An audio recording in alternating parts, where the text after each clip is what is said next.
नमस्कार दोस्तों। हमारे प्रधानमंत्री नरेंद्र मोदी विश्व गुरु हैं, ये हम नहीं कह रहे हैं, उनके लोग कहते हैं। वो कहते हैं उनका डंका बजता है, हम नहीं कह रहे हैं, वो कह रहे हैं, मोहन भागवत कह रहे हैं। साहब ये स्थिति है कि उनका डंका बजता है। यूक्रेन और रसिया का युद्ध चल रहा होता है तो वो फोन कर देते हैं, दोनों युद्ध रोक देते हैं, कहते हैं हाँ आप निकल जाओ आराम से। जब सब निकल जाते हैं तब कहते हैं अब फिर लड़ेंगे। अजीब सी कहानियां इनके लोग बनाते हैं और कहानियां बनाने में आप इनकी इतने माहिर हैं कि जवाब नहीं। साहब जब ये कहानियां बनाते हैं तो एक बहुत बड़ी कहानी सामने आई है। कतर में भारत की नेवी के 8 सीनियर अफसर्स जो राष्ट्रपति पदक पाए हुए थे, दूसरे और पदक पाए हुए थे, उनको फांसी की सजा सुना दी जाती है, मौत की सजा। क्यों? क्योंकि वो जासूसी का काम कर रहे थे इजराइल के लिए। साहब 2022 से मुकदमा चल रहा था, नरेंद्र मोदी तो तब भी प्रधानमंत्री थे। उन्होंने क्यों नहीं इंटरवीन किया? अपने सैनिकों को, अपने अफसरों को बचाने का काम क्यों नहीं किया? क्यों उन्होंने नहीं तब फोन किया? कतर के लोग आते हैं, G20 में उनका सम्मान किया जाता है, उनके यहां तमाम सारे सम्मान के काम किए जाते हैं, उनसे समझौते किए जाते हैं, लेकिन जब बारी आती है अपने सैनिकों को बचाने की तो कोई आवाज नहीं निकलती। वहां पे छोटी सी बात होती है तो उस पर तमाम ट्वीट करते हैं, बात करते हैं, लेकिन अपने सैनिकों के लिए बात नहीं कर सकते। तो यह हालत है। इससे आप समझ सकते हैं कि विश्व गुरु की दशा क्या है। विश्व गुरु की दशा यह हो गई है कि मालदीव में भारतीयों को निकालो वाला चल रहा है।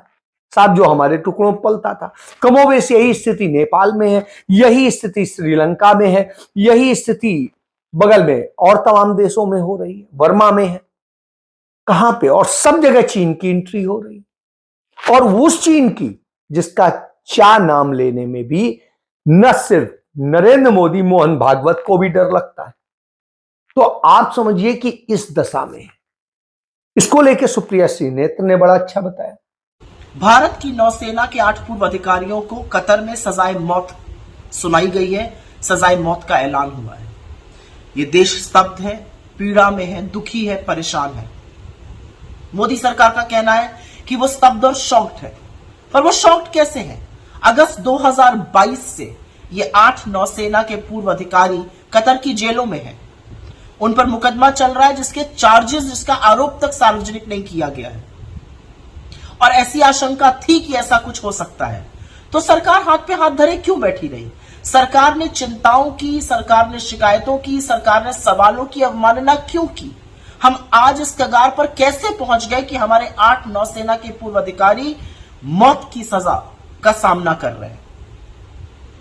और इस दौरान जब सरकार हाथ पे हाथ धरे बैठी रही तो कतर और इंडिया ने अपनी 50वीं डिप्लोमेटिक वर्षगांठ मनाई।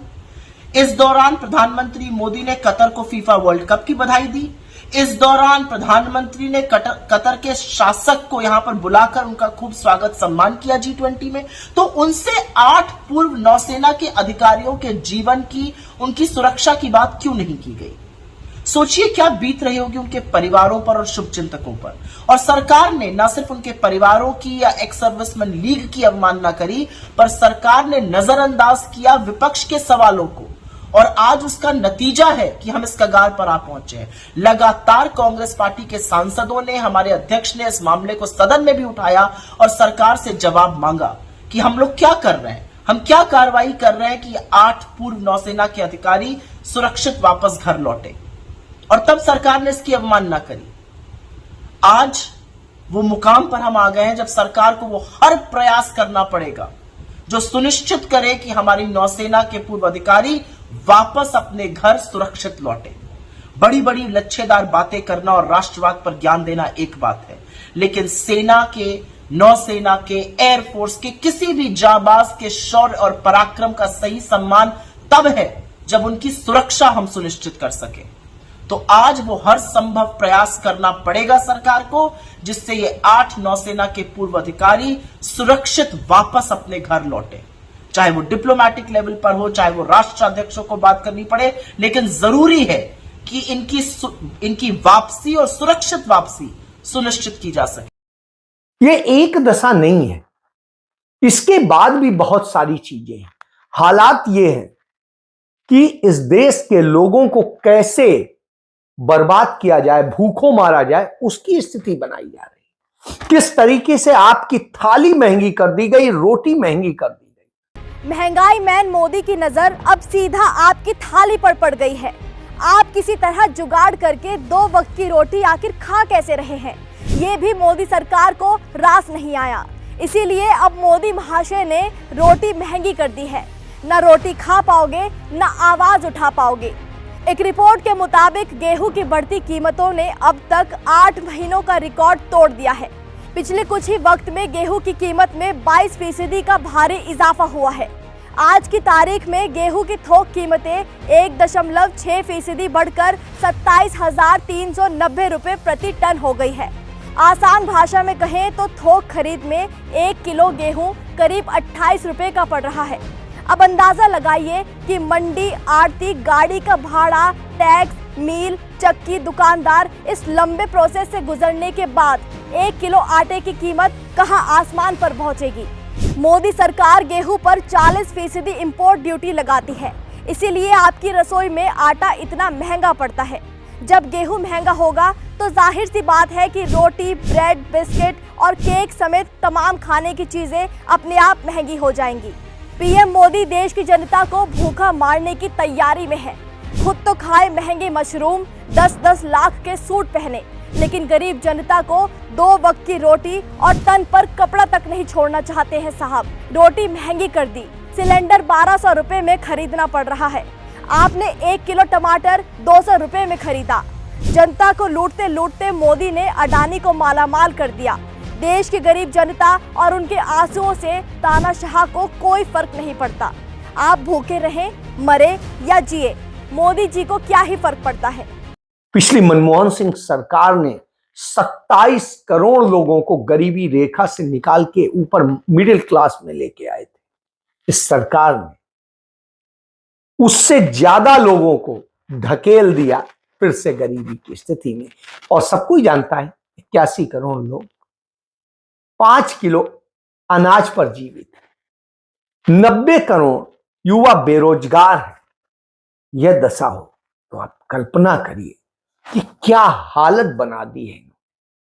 हालात ये कर दिए हैं कि इस देश के अंदर कहां पर आप रहेंगे, क्या करेंगे। आप इन सब चीजों से लड़ें, उसके लिए सरकार नहीं कर रही। सरकार आपके दिमाग को भ्रमित करने के लिए, जबरी बहस कराने के लिए कि ये इंडिया है, ये भारत है, ये हिंदुस्तान है। नाम बदलो सरकार का एक और फरमान आ गया है। मोदी सरकार की सनक देश पर भारी पड़ रही है। हर योजना में नाम बदलने की जो नीति चल रही थी वो अब देश का नाम बदलने तक आ पहुंची है। मोदी सरकार ने इंडिया नाम बदलकर भारत कर दिया। पहले सिर्फ उनके सांसद ही बयानबाजी कर रहे थे, लेकिन अब ये सरकार 2 कदम आगे निकल गई है। सरकार ने NCERT यानी national council of educational research and training को एक फरमान जारी कर किताबों में इंडिया नाम को रिप्लेस करने के लिए कहा है। अब इस नाम बदलने में ही कागजी कार्रवाई पर करोड़ों खर्च किए जाएंगे। नरेंद्र मोदी की सनक को तुरंत फॉलो करते हुए NCERT ने भी कहा, जी हुजूर, अभी करते हैं। मोदी सरकार पहले तो किताबों से संघ की गद्दारी को मिटाने में लगी थी, माफी नामों को मिटाने में लगी थी। अब NCERT के जरिए किताबों में से इंडिया को मिटाने का तानाशाही फरमान जारी कर दिया गया है। जिस भाजपा संघ का इतिहास गद्दारी का रहा है, अब वही भाजपा संघ ऐसे हथकंडों से खुद को देशभक्त साबित करने की विफल कोशिश में लगे हैं। मगर देश भाजपा संघ के माफीनामों से परिचित है। भाजपा अगर राष्ट्रवादी है तो नाम बदलने की बजाय अपनी नीति और नीयत बदले, देशवासियों को महंगाई से राहत दिलाए, बेरोजगारी से मुक्ति दिलाए। भाजपा ऐसे ओछे हथकंडों के पीछे अपनी विफलता छिपाने का प्रयास ना करे। देश भाजपाई विफलताओं को पहचानता है। इस बार देश माफ नहीं करेगा। किस चीज, काहे की लड़ाई? सबसे पुराना नाम इंडिया था, है, रहेगा।